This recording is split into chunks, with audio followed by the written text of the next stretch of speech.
de l'unicité, al-wahidiyya. L'unicité est une révélation de l'essence, qui apparaît comme synthèse à cause de la distinction de mes qualités. Tout en elle est unique et différencié en même temps. Admire donc la multiplicité essentiellement une. En elle, celui-ci est cela même, et ce qui s'en va est comme ce qui vient. Elle est la réalité divine, al-haqiqa, de la multiplicité contenue dans la solitude, al-wahda, divine, sans dispersion. Par elle, tout se retrouve dans le principe de chaque chose, et sous ce rapport, la négation, al-nafi, est égale à l'affirmation, al-ithbat. La discrimination, al-furqan, essentielle, est sa forme totale, et la multiplicité des qualités apparaissant en elle est comme celle des versets dans le livre sacré. Récite-le donc et lis en toi-même le secret de son livre, car c'est toi le modèle évident, el-imam el-mubin, et c'est en toi que se cache le livre caché, el-kitab el-maknoun. Sache que le mot unicité, el-wahidiyya, désigne la révélation suivante de l'essence. L'essence apparaît comme qualité et la qualité comme essence. En sorte que, sous ce rapport, chaque qualité divine se présente comme la détermination essentielle, el-hayn, de chacune des autres. Ainsi, par exemple, le vengeur, el-muntaqim, y est Dieu même, et Dieu est le vengeur même. D'autre part, le vengeur y est le bienfaisant, el-munhim même. Pareillement, l'unicité se manifeste elle-même dans la grâce, el-ni'ma, et se manifeste essentiellement dans la vengeance. La grâce, qui est un aspect de la miséricorde, ar-rahma, se présente ainsi comme l'essence même de la vengeance, qui, elle, est un aspect du châtiment même.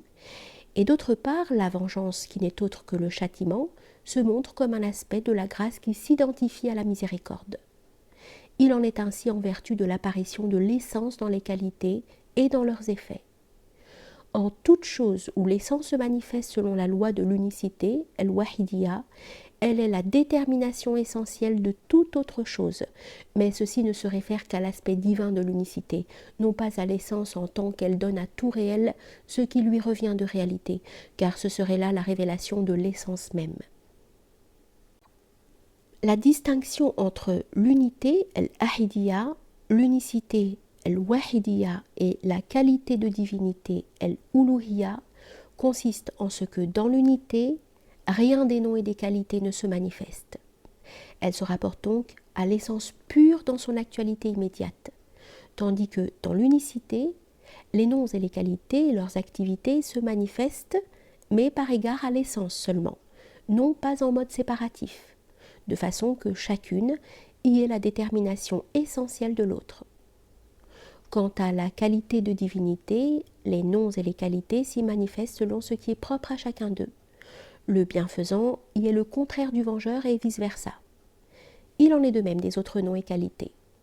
L'unité cependant apparaît dans la qualité de divinité, suivant ce qu'exige la loi de l'unité même et suivant ce qu'exige la loi de l'unicité, de sorte que la qualité de divinité, qui englobe en sa révélation les lois de toutes les révélations, donne à tout réel ce qui lui revient de réalité.